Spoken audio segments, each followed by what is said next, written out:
Yeah, so and then you make it a bigger fraction than normal, just reduce it. That's it. So like if it confuses you, like let's say, like I'm just gonna randomly, let me grab my, those markers are not that great.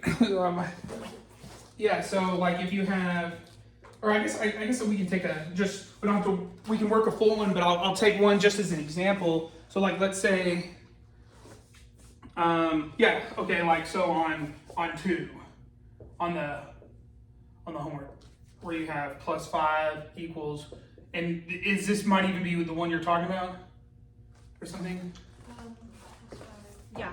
Yeah, and this one, yeah, so just pretend that they're all over plus, and then put the 5 over the 1, right? 1 over the 3x plus the 7 over the 1, and then just literally go 2 times 1 times 3 times 1 or whatever, and then you multiply the entire, I think my marker's starting to go down, by 6. Yeah, so then whenever you distribute that all the way through, like I'll just distribute it even before I cancel them out. So that would give me a 6 over 2x plus a 30 over 1, 6 over 3x plus, what is that, 30 or 42, that's right. I'm not, I use a calculator. Yeah, I did. I'm like a counting on my fingers kind of guy, yeah. Me too. So, yeah, so when you do that, all like this, so if you're like, what's the common denominator? Make it easy, just multiply. It doesn't matter what the denominators are. Because I can always just make it less if it's exactly. Okay.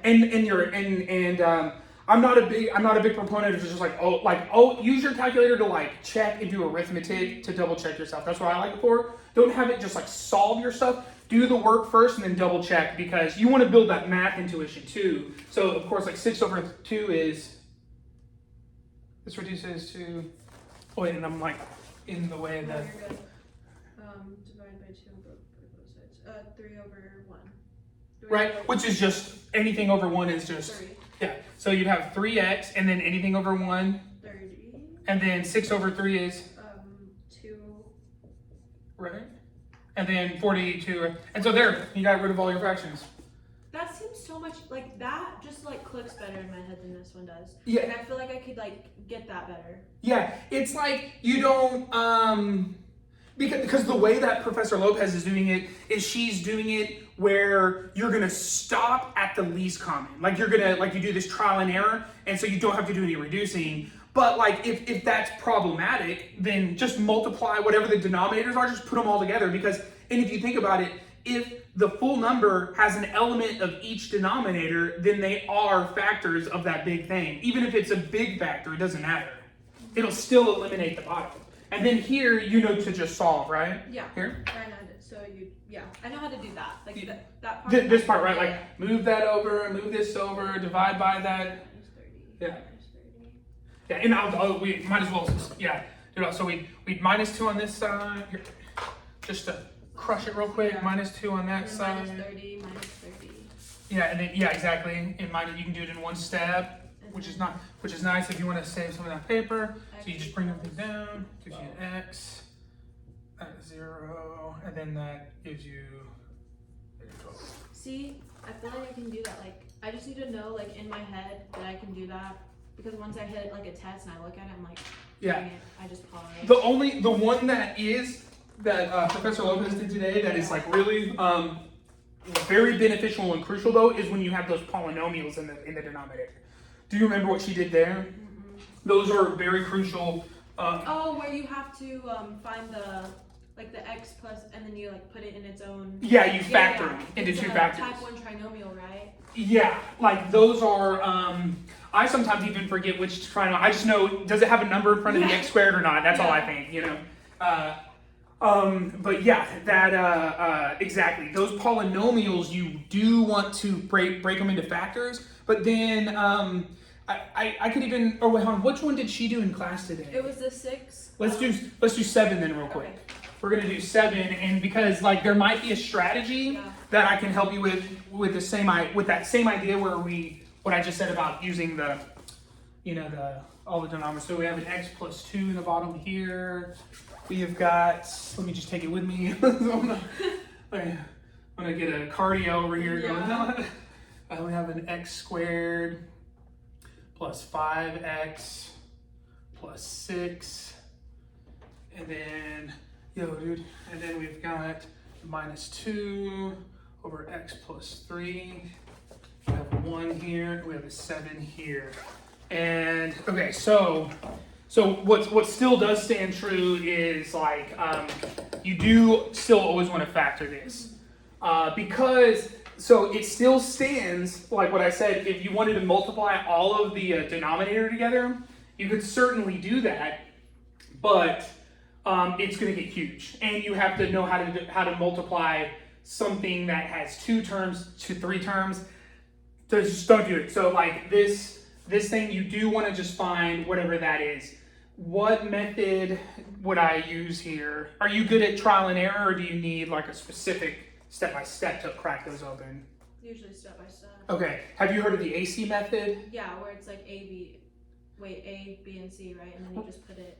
Didn't we talk about that last time? Yeah. So it's a specific strategy. So what you do is, like that the A is sitting here, that guy is the B, and that guy is the C, right? So with the AC method, you take the A part times the C part, and you'll get a number. So in this case, so do 1 times 6. 1 times 6, so you get the 6, and then you take the factors of that 6, yeah, and you just kind of write them down, like where you'd say, oh, like 2 and 3, and then that's it, right? Like that. But this one's easier. But you say, hey, or like 1 and 6. 1 and 6. You could do, yeah. Oh, actually, yeah. Sorry, 1 and 6, and 2 and 3. Yeah, because what you're doing is looking for what makes 5. What makes 5, and yeah. So which one of these would make 5? This is what's interesting because they both could. But we also have to. So that would have to be negative. Wait.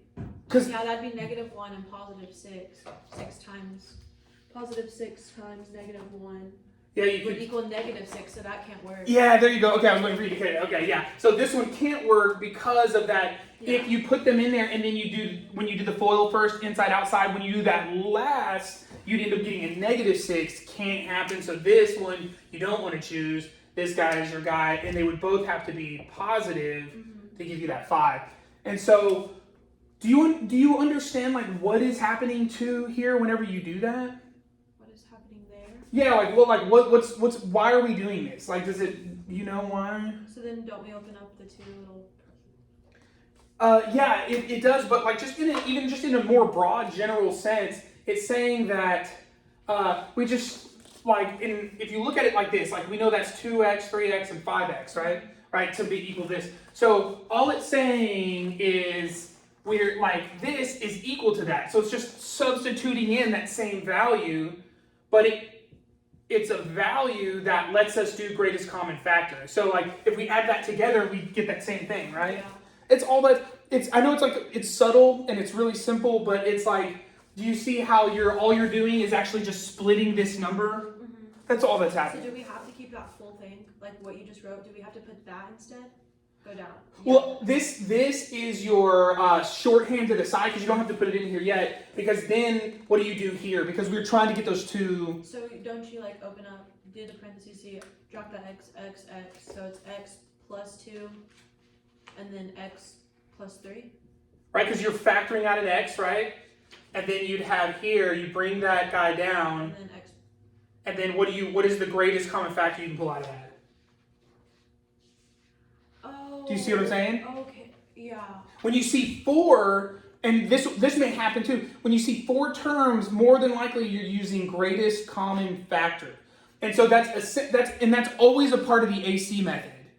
Like when you do this, because you're creating 4 terms, so you're setting it up perfectly to do a greatest common factor. So you would pull what out of the 3x plus 6?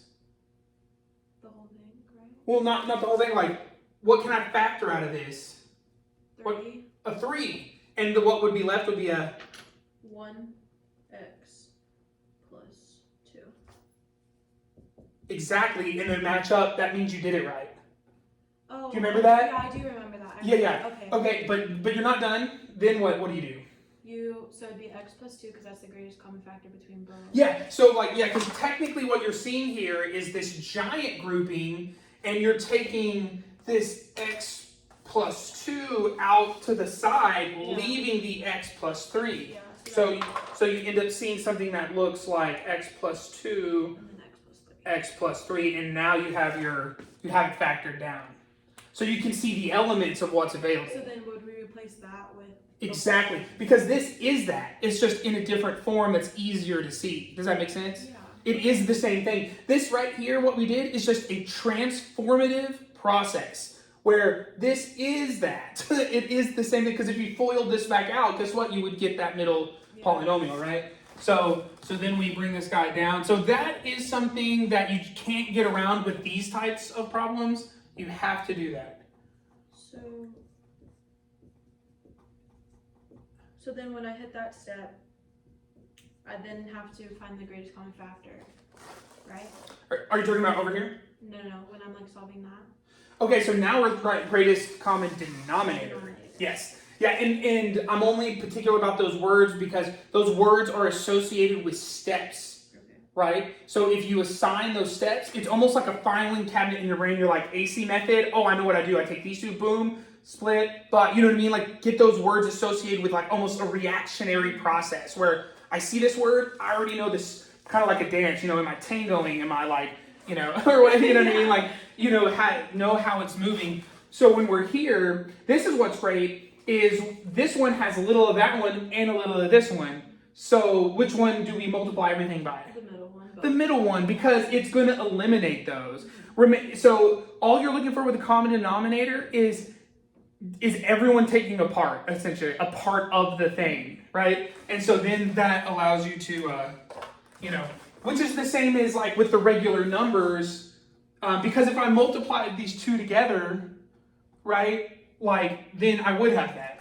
Yeah. So they're all related, kind of idea. So if you just take the x plus 2 and the x plus 3 like this, and you just transfer it through this whole problem, and you can write this in a bunch of ways. You could write here and here. I just write the whole thing because I know I'm going to take it here, I'm going to take it here, and I'm going to take it there, right? So, okay, yes. So. Because again, what we're doing is we're transforming the problem. We're not changing anything. We're just taking this. And so and we're just distributing. So if I like distribute this entire thing to this one, what cancels and what am I left with? 7 and then x plus 3. Beautiful, right? So there's that one, so now if I don't know if I'm standing in front of the map or whatever what's happening, so I might need to angle it. But then we do that again. So we distributed it there, and now we distribute it here. So what cancels? It'd just be 1. Yeah, you'd just be left with a 1. That's nice. Okay, and then once again, we're gonna. So it'd be negative 2, and then x plus 2. Beautiful. And then I'd have to move everything. Yeah, and then these are just like regular algebra steps you've seen before, right? And so what happens here? 7 minus 1? So wait, no, I can't do that because they're 10. Yeah, you can't do that. Why? Because that one's with that, so it's like 2 different. Yeah. Have you ever heard that acronym PEMDAS? Oh, yes. Parentheses. I forgot about that. Yeah. So I would just do 7x plus 21 minus 1. There you go. Yeah, PEMDAS. If you're thinking like, which one do I do first? Just PEMDAS, Negative 4. 21 minus 1. And then on this one. Then I could do it. So then I could do 7x plus 20. And then 2x minus 4. And then I can just move the 20. Yeah, and then I distribute this guy out, right? Yeah. I'm sorry, you might be ahead of where I'm at, but then. I'm sorry. No, you're good. No, take your own pace. I'm just up here, right? You've already crushed that. You said this is going to be plus 20 equals. You have this minus 2x minus 4, right? And then you're just saying minus 20, right? Oh. Is that what you're doing? Oh. Okay.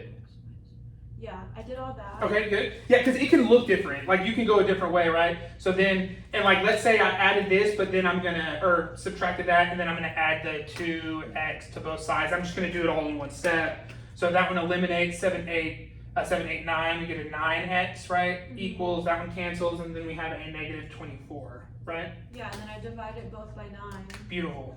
That's exactly But what I'm you do. not getting. Those don't look like a 9 coming down in the bottom. 9. But I'm getting a 2.6. Right, so you wouldn't want a 2.6. So I do. You want to keep it as a I fraction. do 24 over 9, right? Yeah, like you get it as low as you can, but can one more factor come out of this? You know the negative is gonna stay there, right? Yes. So we have a negative and we have some fraction. Is something divisible? 3. 3. There you go. So this would be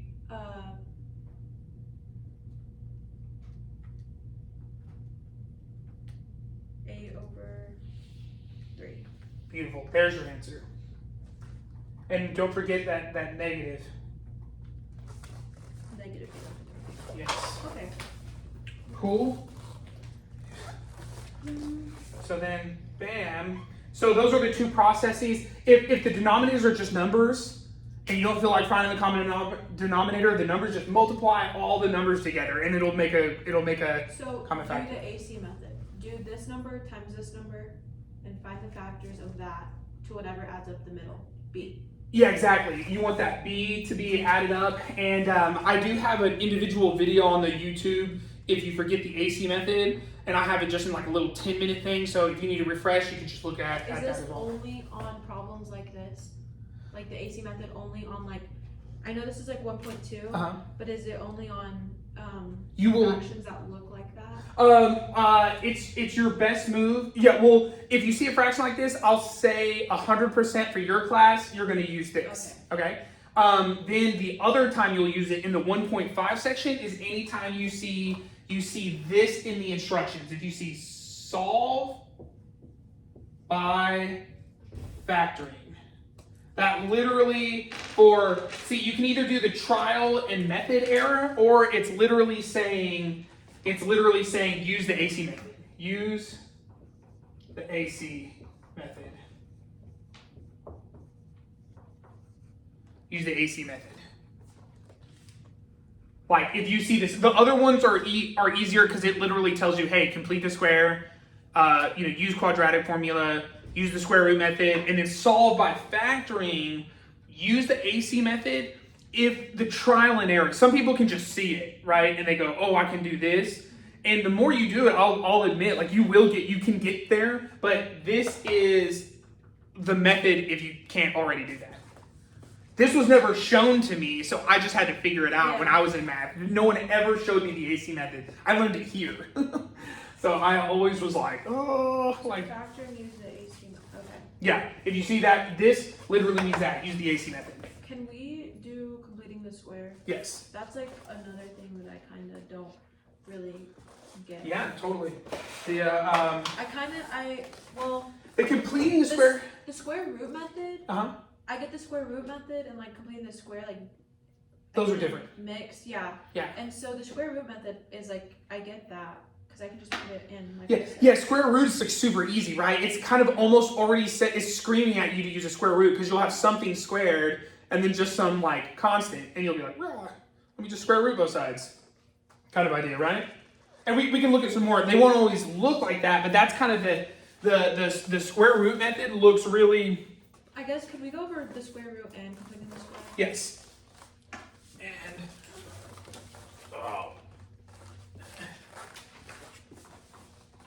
yeah.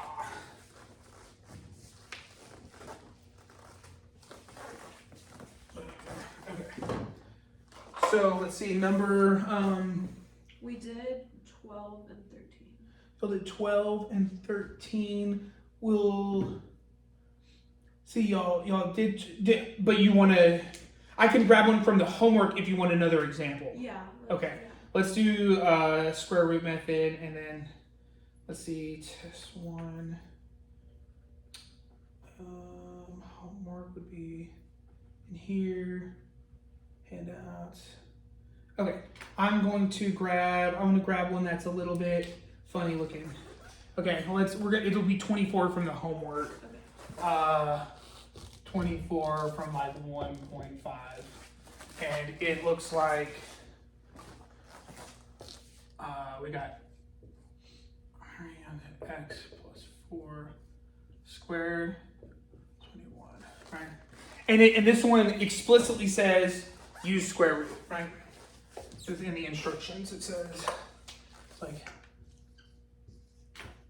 use the square root method. Yeah. Okay.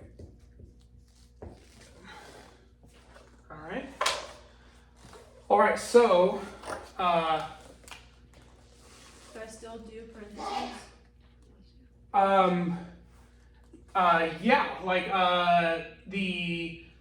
so well, tell me what you would do first. What would you do here? In my head, I would do 3 times x, 3 times 4.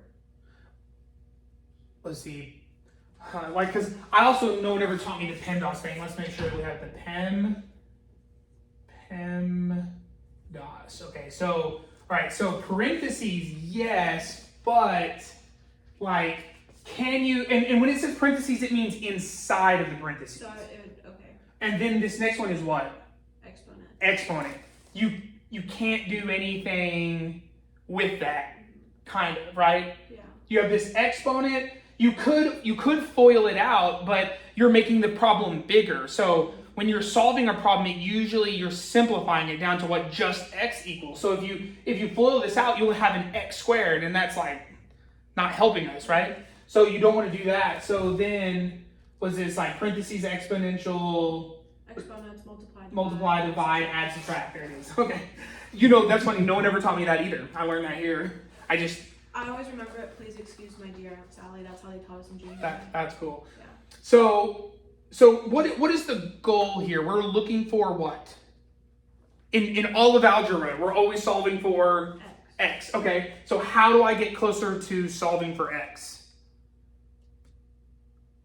In other words, how do I get x by itself? Dividing it? Yeah. Because the goal is always to get x by itself. Let that be your intuitive guide of what to do. Because I want less stuff around my x. I want it to be by itself. So if I did that, I divide this whole thing off by 3, right?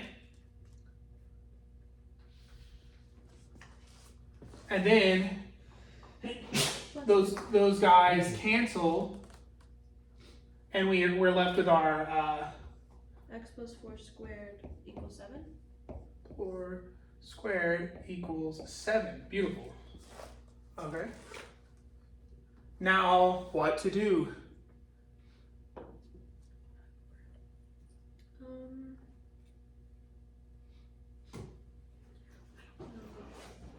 Well, and then here, let that intuition guide you. You are trying to get x by itself. What is something you could do that could get x by itself? Or what is the problem that won't let me get x by itself right now? The 4. The 4, not as much of a problem. The square is the problem. How do you get rid of a square? The square root. Yeah. Thus, the square root method. You're almost always this should happen at some point. You should actually see this pattern. Every time when you see this instruction for this class in this test, okay? When you see square root method, this is the form that you're going to do to then apply the square root method. Okay. Which, when we do that, square root, right? Both sides. A square and a square root cancel. So we're left with X plus 4. We have x plus 4 because they cancel. And then we have, what happens to the square root of 7? Got a decimal, but it can't be, right? So Right. It's a fraction. Well, it could be a fraction, or it could just stay as that, right? It can stay as square root 7? Mm-hmm. Okay. Yeah, absolutely, yeah. If there's not a fraction there already, don't make one. Okay. Yeah. So if it's a decimal, don't put it. Just keep it as it is. Yes. Yeah, no decimals. Like, in fact, actually, the only decimal you may get is in your word problems when you're talking about investments and money. Everything else is going to be fractions. And I'll tell you this, a fraction, they're never going to count something wrong if you give a fraction answer, but if you give a decimal answer, there's a good chance it could be. Because they usually specifically, at least for Professor Lopez's, she will tell you for if a decimal is okay. If not, automatically assume, fraction. So then here you just have your square root of 7, and now what? Because what are we trying to do? Oh, so we're going to minus 4. Yeah, on both because sides. we just want x by itself. So minus 4 Can we minus. still take away from the 7, or would it just be x equals square root 7 minus 4? What do you think? Because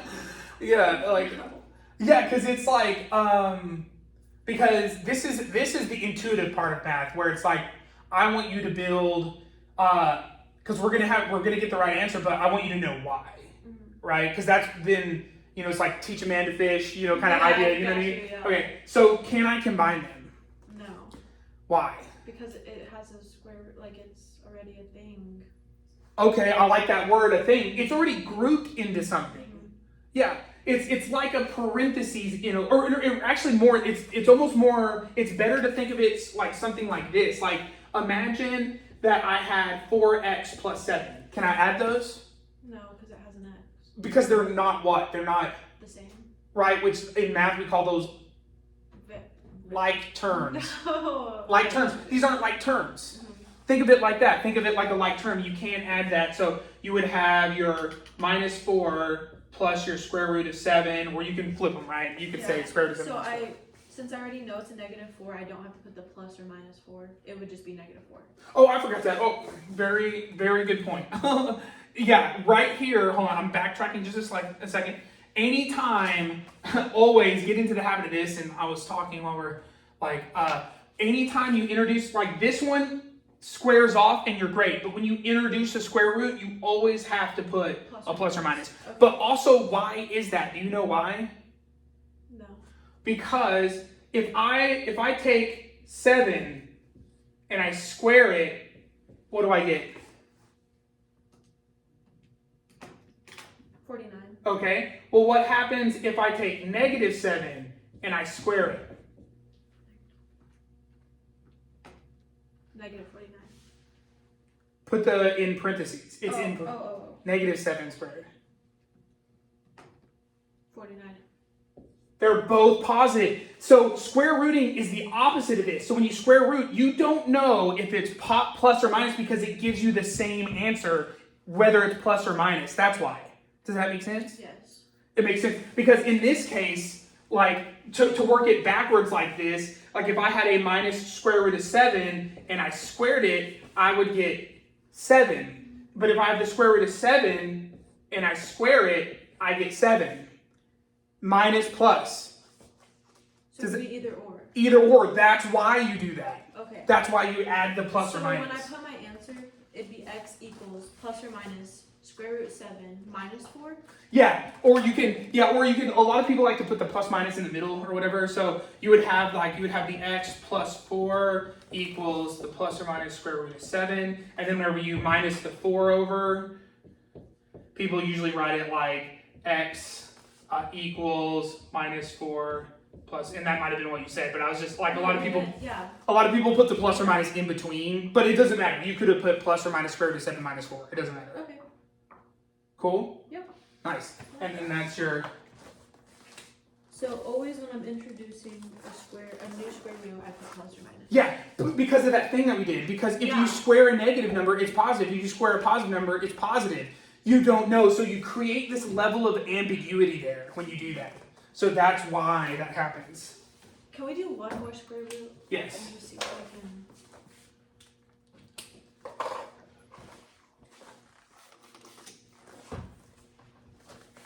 We're going to do one more square root. Okay. Let's see. Okay, Okay, let's take the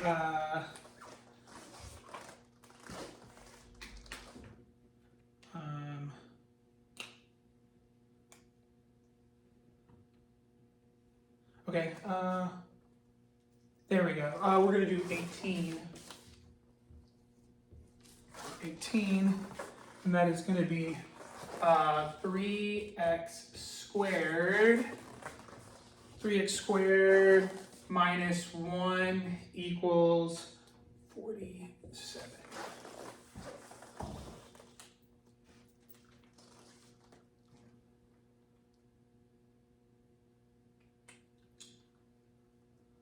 So I'm going to.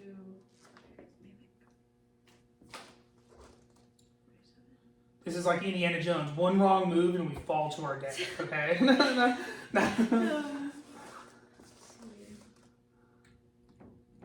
Okay, so I want to get. Can I move the one over? Can I plus? Yes, Okay. exactly. Yeah, for sure. Because it's not tied to anything, right? Yeah. So feel free. Yeah. So then it'd be 3x squared equals 48. So then. Plus 1. We have the 3x squared is now equal to 48. Yeah. And then I would square root it, right? To get the exponent away from the 3x. Almost. Okay. I chose this one as a little bit different than the other one, right? Yeah. Because the other one had parentheses. Mm-hmm. Okay? This one doesn't have any parentheses. How can I get x by itself? Divided by 3. Yeah, because you can get rid of this 3 if you take a square, because like I'll show you, if we took a square, let's say we did this. Let's say we did, and I added my plus minus here, and we did our square root. So now I have the square root of 3x squared equals, whatever this square root is. Which, I don't think it's a perfect square. No, it's 6.9. Okay, so but already, can you see how we've got a number trapped under there now, and we only want the x. Okay. Do you see what I mean? Yeah. So you don't want to go this way because you want to like get x as much. You want to shave off that x as much as you can, like you're like pruning bushes or something. Gotcha.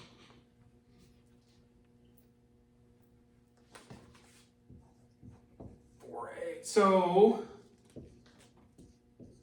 if we divide off by 3. 16. And then, is that 16? I don't know. Mm-hmm. Okay, awesome, cool, because I'm not, I'm telling you, I'm like, don't ever feel, I'm fairly good at math and I use my calculator. Yeah. I count on I'm one of these people. Same. So, and now, Now I'll square root it. yeah, because now it looks like something reasonable that you've done before. But remember, anytime you introduce the one that's not squared, right? Because there's no ambiguity here. If there's already a square and you square root, you're just canceling something by an inverse operation. But when you're introducing something that's not squared, now you have something like, because what does this equal? 4. 4, right? Plus or minus 4, right? Yes. And then just to bring the point home, if I was to say, hey, negative 4 squared gives me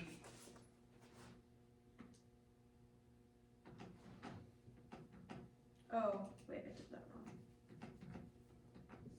16. right, and that's the negative one. If I do positive 4 squared, I get 16. See, do you see what I mean? Like, we don't know if we had a positive or negative 4 to get to that, from that 16 or whatever. So that's why that happens. So then your answer is 4. Plus or minus. plus or minus 4, yeah. Yeah, plus or minus 4. Okay, I get that. Does that feel a little more? Yeah, I like that you showed me 2 different problems. Yeah, and it's just that little subtlety because, So I really don't do PEMDAS on this, if you really think about it, because I just like added, then I'm divided. So yeah, well, I mean, in a way, because there were no parentheses, right? There was an exponent, but it's not attached to anything but the x. Then you don't multiply, but then you divide it, right? So, I mean, I never learned that kind of thing. See, my math teachers just threw me in the water, like, they were like, just figure it out, you know what I mean? So, But in a way you did. But really, it's more like this isn't even like if you can internalize this, it's not even necessary. It's like if you can look at the math and know how you can glue something and unglue it, you're like, because that's really what that's saying is like, do you really understand like these few operations that let you not do something like illegal, like a non-illegal move? Like if I have like one that's huge is if I have like let's say 21x plus let's say 49, and I have this all over 7, can I cancel anything? Cancel anything? Yeah, can I reduce that? Yes, they're all factors of 7. Right, but how do I do it though? What does this result look like? Because I'm just testing you to make sure you don't make, this is a common mistake people make. So that guy over there. Hey, this is something for you, dude. Could I just divide it by 7 all around, or no? Well, like first let me do this, and you tell me. You blow the whistle, essentially. If I do this, am I good? Oh, sorry. This should be a 3. I didn't look like a 3, but it's a 3. 3 over 1. Is that good? Well, no, because how did you do that if it has an x with it? That's not the problem. The x isn't the problem. Am I done here? Well, no, because it would just be 3. That would just be like if I rewrote my problem down here in a simplified form and I said, am I good? Is that the answer? Or like is that the reduce? no. It's not. Why? Because you could. Why aren't we doing anything with the 49? Yes. Why aren't we doing anything with the 49? This is an illegal move. People do it all the time. When you reduce something, this is a complex fraction, right? We have to split that guy up because each one gets 1. Now, can I reduce this? Yeah. Yeah, and the x doesn't matter. Why? I can reduce this even though there's an x there. Why? I don't know. It's a form of multiplication. You can't add and subtract like terms, but you can multiply and divide stuff in and out of anything. Why does it have to be so confusing? Like, it should just be like, if you're not alike, you can't mess with it. Right, yeah. Or it's just like, one of the reasons why it is confusing is because eventually, as math progresses forward, this stuff represents our natural world, and it's very complicated. Like, to build an engine, to send a rocket to the moon. Like, because we just said, you're like, we can't do this because they're not like terms, and then we're over here and we're like, oh, we can do it. Well, that's because you have 2 lands. You've got the land of multiply and divide and plus and minus, and they play by different rules. Oh, okay. So it's just getting used to those. Multiplying and dividing, have at it. If there's no, that's why I couldn't do that, because that guy was there. Okay. Addition doesn't let me do that, but when I separate them, now this is all division. Added to all division, I can now, do you see what I mean? It's like a trick. Yeah, it's just a visual trick, because because there's one rule. You can add and subtract like terms, and then here you just get to have at it. There's this one's just like, there's like distributive stuff, there's factoring, that's all like the multiplication stuff. Add and subtract is just kind of like, it runs interference for these operations essentially, right? Mm-hmm. So, sweet. Okay. Cool. So, then just to drive the point home. So that was square root. Yes. No, I'm making another picture. Cool.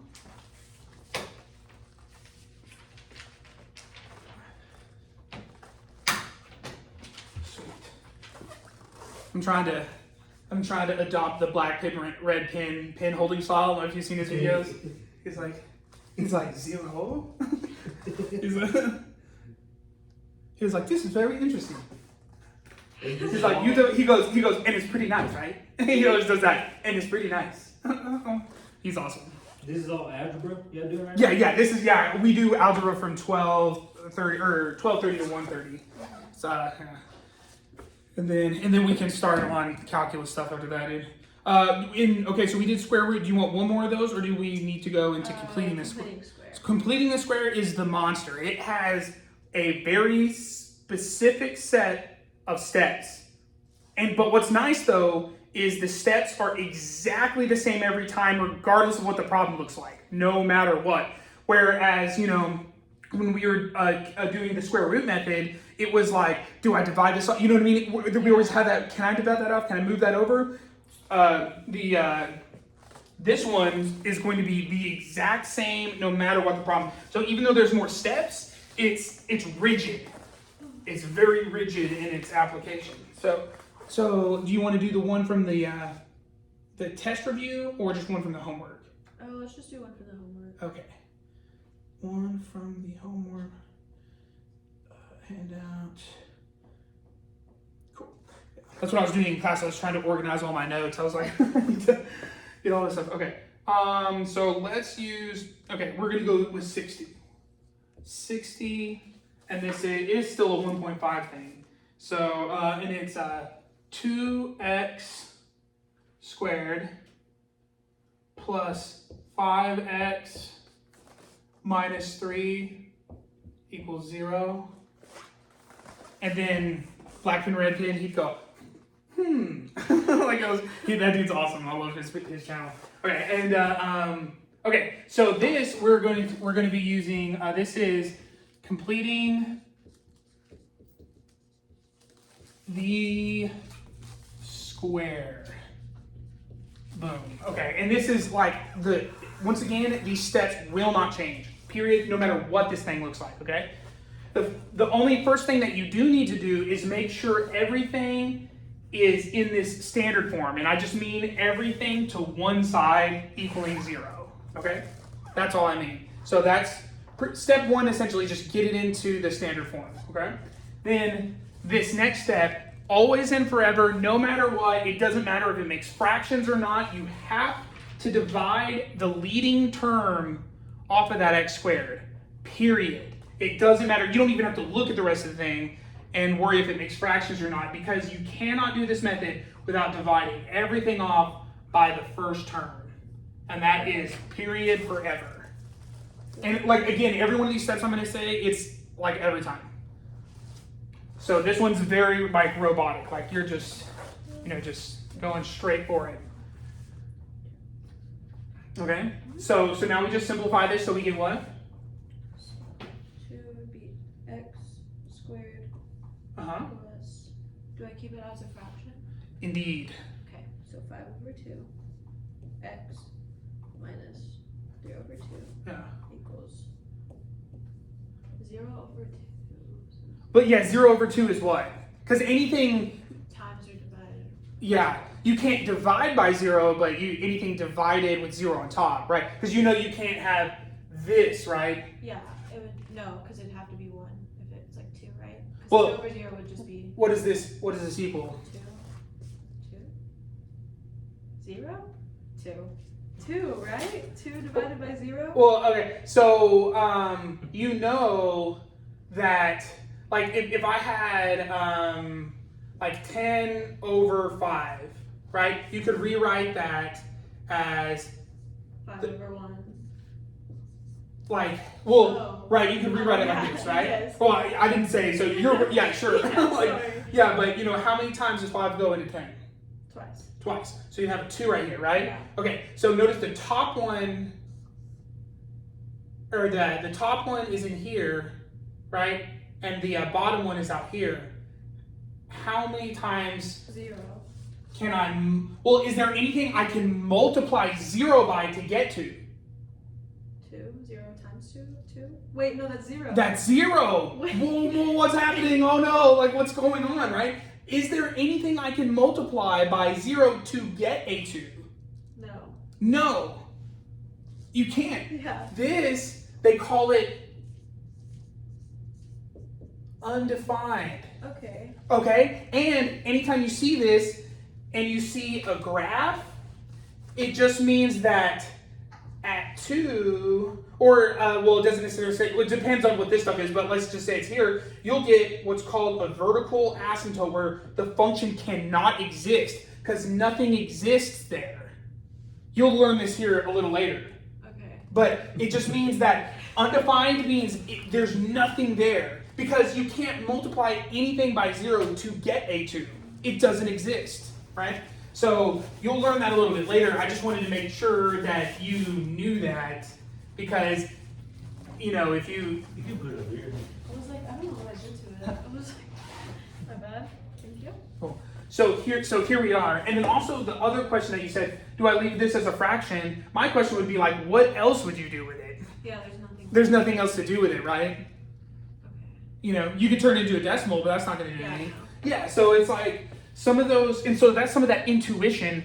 Like, look at it and go, oh yeah, you know what I mean? Mm-hmm. Yeah. And so, so now, okay.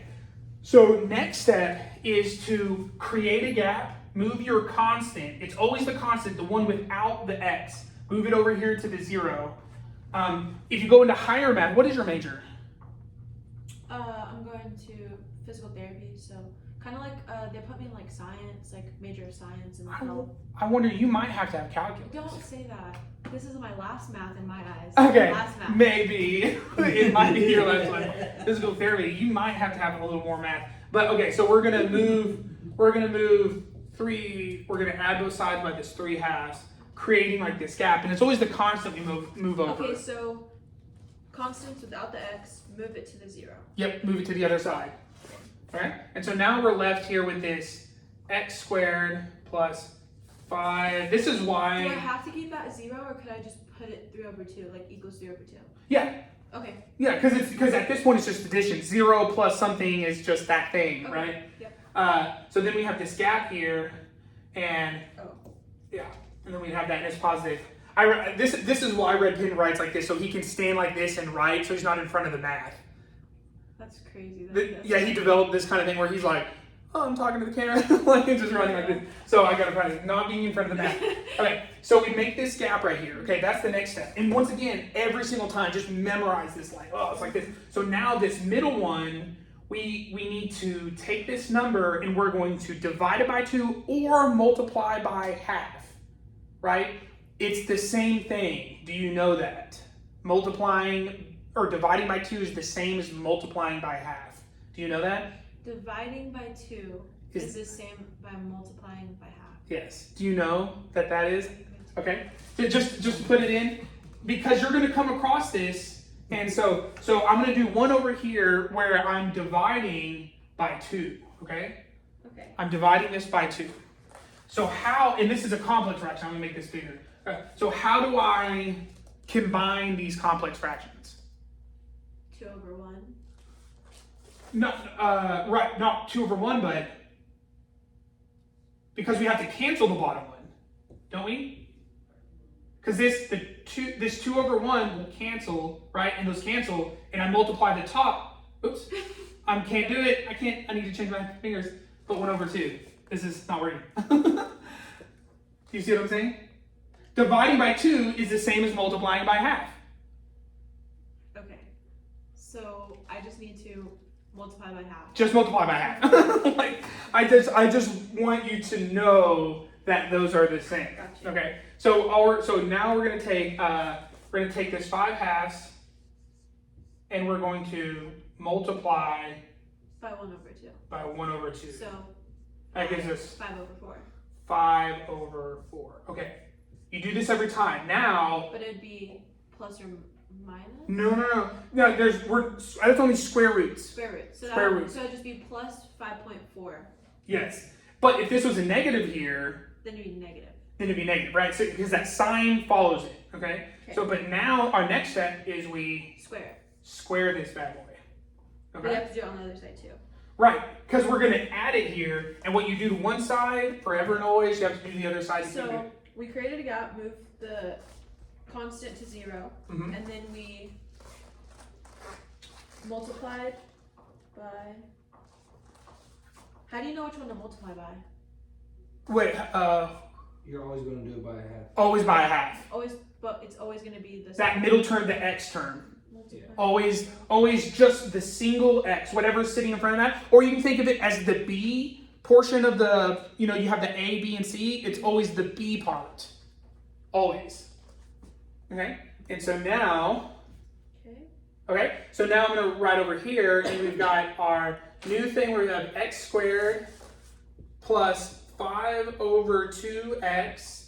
Then I'm just going to add, I'm going to keep it in its parenthesis form on this side, over 4, x squared equals, and then we have this 3 over 2, and then we're adding, and I'm actually going to go ahead and finish multiplying that out. So on this side, what would 5 over 4 squared be? That's a fraction.